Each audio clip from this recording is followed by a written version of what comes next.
This is not a kitten video. It's not a puppy video. It's not a video that you just kind of watch on the fly or in passing. This, my brothers and sisters, is a spiritual retreat to give you some spiritual nourishment. This is not like spiritual junk food. It's to give you a little bit more spiritual nourishment. So please go to your room, close the door, and in a special way, just take some time to listen, to reflect. This retreat is called Living the Beatitudes. In other words, becoming more and more like Jesus Christ.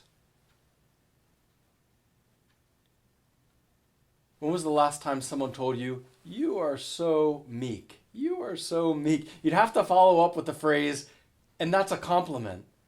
Can you imagine a man on the phone and he's talking to his friend about his wife, and his wife overhears him, "Yes, my wife was really meek this week." And he'd probably have to sleep on the couch for a very long time. Maybe she'd even say, "Hey, listen, you're going to be sleeping on the couch for 1 week for calling me meek." That's how we see meekness, isn't it? Why does meekness get such a bad name? If we're honest, it's probably because it rhymes with weak. And frankly, it's just not a common adjective that we use on a regular basis. But once we appreciate it, maybe we'd say, hashtag, meek is sleek, or hashtag, meek is my middle name. Blessed are those who are meek. Recently, I heard a story about General Peter Pace. He's the former chairman of the U.S. Joint Chief of Staffs in 2005 and 2007. And he told a story of when he was in Vietnam, and they had a situation where a sniper shot one of his young Marines, and he was literally furious. And he issued this order, just bomb the town. Bomb the town. And as soon as he said it, he looked over, and there was a 21-year-old sergeant named Reed Zachary.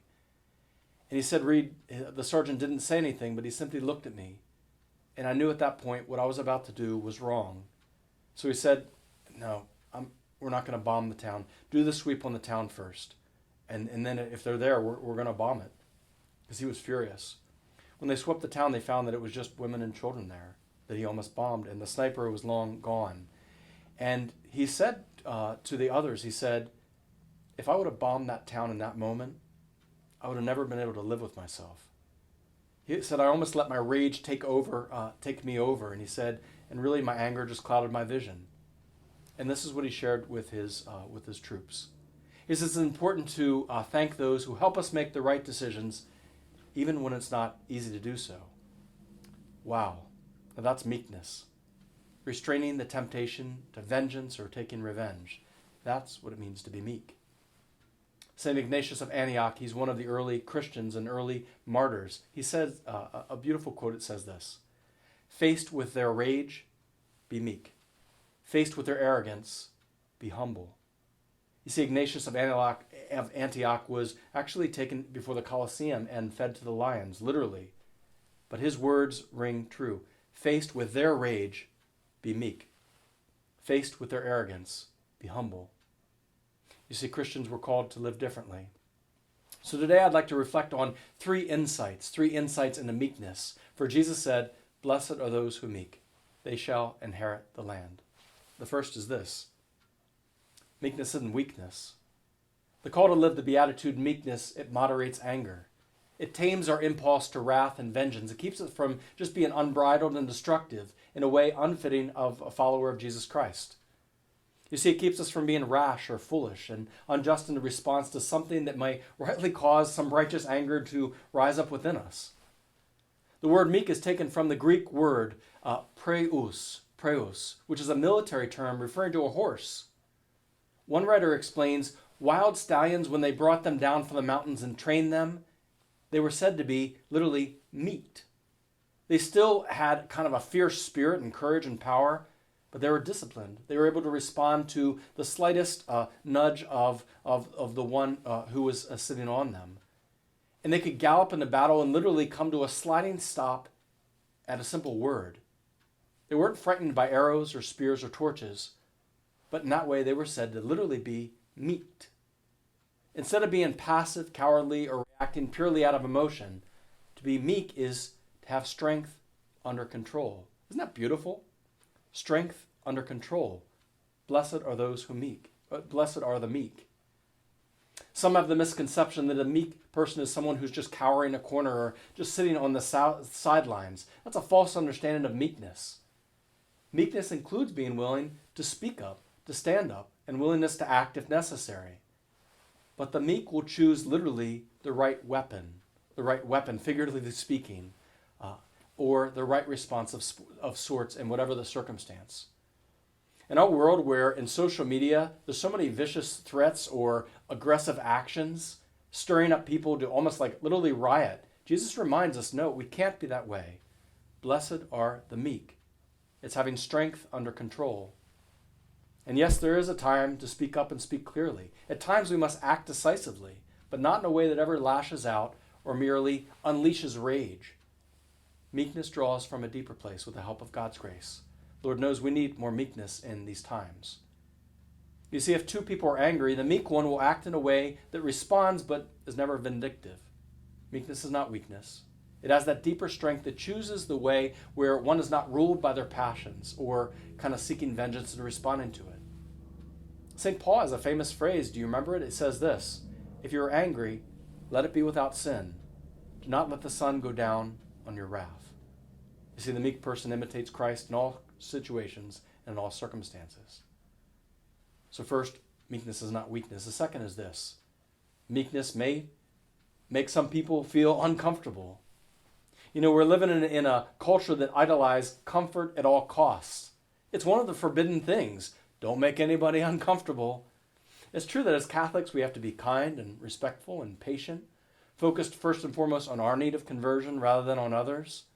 We should encourage one another and never be unnecessarily obstinate or combative.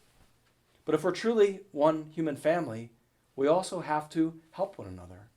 You see, fraternal correction can be necessary at times. It's a spiritual work of mercy. And yet sometimes the way of meekness is to speak an uncomfortable truth. If we encounter someone making destructive choices, maybe drug or alcohol abuse, and the highest rule was don't say anything or don't make them feel uncomfortable, where's the love in that? True love includes speaking the truth in charity. You see, fraternal correction is an expression of meekness. Without a doubt, again, it should be respectful, prudent, giving people the benefit of the doubt, giving a generous reading of a person's possible motives, especially if one's not fully in the know. Yet it's not always going to make someone feel comfortable. It doesn't have to with meekness. As Catholics, we don't believe in relativism, as if there's no right or wrong, or things are only wrong for you but not for me. That's the cultural attitude of you can't tell me what to do. It's frankly rooted in a spiritual adolescence. It's a culture that doesn't want to hear anything uncomfortable, even if it's true, especially if it's grounded in the truth and the timeless teachings of Jesus Christ through the church. But Jesus says, blessed are the meek. There is such a thing as holy anger. Even Jesus spoke harsh words to the obstinate and spiritually blind high priests, scribes, and Pharisees. Speaking out against injustice, including injustice formerly hidden, it can appear harsh or uncomfortable. Doesn't mean it's not meek. You see, Jesus in his meekness turned over the money changer tables. John the Baptist called Herod and the whole world to repent and turn away from their sins. And even Paul of Tarsus opposed Simon Peter publicly to his face, as it says in the scriptures, for Peter's hypocrisy in not eating with the Gentile Christians, because he might offend those who were circumcised. St. Paul was meek in his criticism of Peter. At times, things have to be said. Meekness is not indifferent and won't always make people feel uncomfortable, nor should it. Making someone comfortable is never the true measure or the standard. Meekness is not a weak or indifferent. At times, it will make people rightly feel uncomfortable. And third, meekness always has to remain humble. When we're experiencing anger, including righteous anger, there can be a tendency literally to get on our high horse. But that's not true meekness. The meekness of Christ is not about getting on our high horse. It's about willing literally to lower ourselves like he did, as one who came riding in on a donkey. Frankly, we're that donkey, the imperfect sinners who were amongst the ones also in need of mercy. So if we're ever called to correct someone in truth and in charity, it has to have the attitude of one who also knows, I too am in need of mercy. I too am a work in progress. How quick we are to be indignant at the sins of others while forgetting, hey, we too are debtors and recipients of the mercy of God. So that's how we can be meek. We have to remain humble in our words and actions, for that's the way of Jesus Christ who you and I are called to imitate. Again, the meek person prays for the person And if called to offer that fraternal correction, it does in a spirit of gentleness, patience, and humility. Francis de Sales is a doctor of the church and a great saint, and in his book, Introduction to the Devout Life, he talks more about this. He says, of course, it's our duty to resist evil and to repress the faults of those for whom we're responsible, to do it steadily and firmly, but gently and quietly. Nothing so stills the elephant, he wrote, when enraged at the sight of a lamb. Nor does anything break the force of a cannonball so well as wool. Correction given in anger, he said, however tempered by reason, never has so much effect as when it's given without anger. Done in any other way can be odious or obnoxious. God's not asking us to be obnoxious. So let me sum up. First, meekness isn't weakness. It takes God's grace and deep strength to live it fully. Meekness won't always make other people feel comfortable. It's not supposed to, especially for those who have a hardened heart or those who are obstinate amidst their blind spots.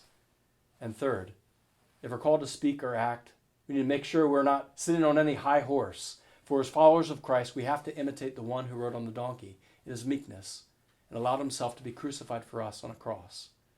See, we're called to imitate Jesus Christ in all things, to do everything. Do you remember the simple prayer from the Litany of the Sacred Heart? Jesus, meek and humble of heart, make my heart like unto thine. Jesus, meek and humble of heart, make my heart like unto thine. See, blessed are the meek. They will inherit the earth. May God bless you. I've run to the Father, fully to grace. I'm done